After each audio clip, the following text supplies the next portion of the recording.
Hi guys, ngayong araw samahan nyo naman ako pumunta sa Manila. Sa mga oras nga na to, hapon pa lang pero aalis kami para bumili ng ticket. Kasama ko nga pala yung asawa ng tito ko kasi meron siyang motor. Pero bago yan, dumaan muna kami dito sa munisipyo para magbayad kasi natikitan daw sila. Hindi daw kasi sila nagsuot ng helmet kasi malapit lang naman. At ayun, pagliko nila sa kanto meron palang checkpoint. Ang hihina nyo naman kami kasi kapag malayo pa lang nakikita namin ng checkpoint, lumiliko na kami. Saglit lang naman yun at maya-maya pa nga okay na din. Papunta naman kami ngayon sa terminal para bumili ng ticket ko. Medyo pricey daw kasi kapag online booking, sabi ni tita. Maya-maya pa nga andito na din kami. After mag-park, dumiretso na din kami sa terminal. Nakailang bus company nga kami nang napag-inquiran pero walang available na Arcovia bababa. Meron naman pala pero 7:45 PM ang alis, hindi ko carry. Kaya EDSA Cubao na lang ang napili namin and bali 700 pesos lang pala yung binayaran ko kasi meron akong student ID kaya na discount. Pagkayari nga namin bumili, umuwi na din kami dyan. Pagpasensyahan nyo na din pala guys kung maingay yung background. May mga manok kasi tapos umaambon. Ay hindi pa pala, pumunta muna pala kami dito sa Kanaaman kasi magpapagupit daw si Kuya Bob. Katagal-tagal magpagupit, dinamay pa talaga ako. Mabuti na nga lang at merong tindahan sa katabi kasi alas 4 na pero wala pa din akong kain. After naman magpagupit ay umuwi na din kami kaagad kasi may gagawin pa ako. Ito naman pala kinagabihan nung magbabiyahe na ako. Lampas 8 PM na yan kasi 9 PM yung nasa ticket ko na aalis yung bus. Manay na mababa ka pa.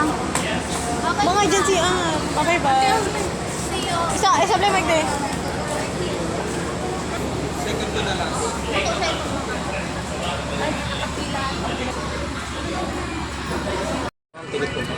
Thank you po.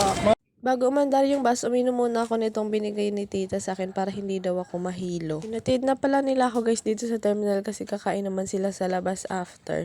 Bada 9:15 PM yan umalis and first time ko lang pala magbabiyahe mag-isa. Kaya naman medyo na-excite ako na kinakabahan. Hindi na nga ako naka-video masyado habang nasa biyahe kasi madilim naman sa bus. Nakagising ko lang dyan kasi nakailip ako ng saglit. Mga 3 AM naman, nag-stop over yung bus kaya bumaba ako. Naghahanap nga ako dyan ng fast food kaso wala naman. Kaya naman dito na lang akong bumili and until now hindi ko pa rin tanggap yung price ng hot silog nila. 120 pesos hot silog, sana pala nagluto na lang ako sa bahay bago umalis. Bumili na ako at kinain ko na din kaagad kasi baka maiwan ako. Gutom na din kasi ako ng mga oras na yan. After ko kumain, bumalik din naman ako kaagad sa bus kasi takot ako maiwan. Mabuti na nga lang kahit may jacket akong dala kasi kahit naka-turtleneck ako ang lamig pa din. Kumakain pa din yung mga tao dun sa labas kaya halos wala pang tao dito.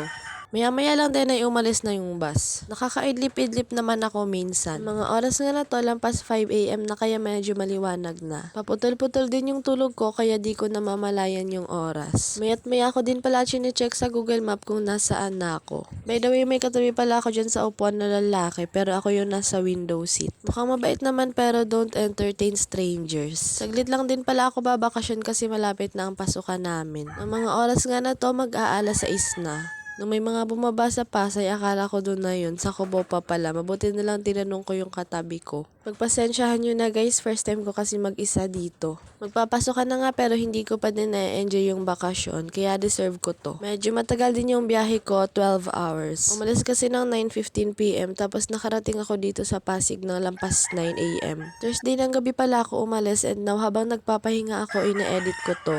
Kaninang umaga nga habang ina-edit ko to, nakatulog ako. Sabi ko pa naman hindi ako matutulog para hindi masira ang body clock ko. Pero baka bukas ko na to i-upload kasi antok na ako. Pagdating pala namin na malengke kami pero hindi na ako nag-vlog kasi hindi ako nagdala ng CP kasi baka daw agawin. Tingnan nyo naman yan, hindi halatang walang tulog. Maya-maya pa nga yan dito na din kami. Instead na sa Cubao, dito kami binaba sa De La Rosa Terminal kasi puno na daw sa Cubao. Kaya tamang antay lang ako sa pinsan ko kasi siya daw magsusundo sa akin, sabi ni tita. Gutom na nga ako kaya tinikman ko yung pinadala sa akin ni Lola na pasalubong. Sa sobrang lakas nga ng aircon pati ito tumigas na. Pero masarap pa din naman. Nakakanya-kanyang plastic na nga to at may mga pangalan na kaya hindi ko alam kung saan ko to nadukot.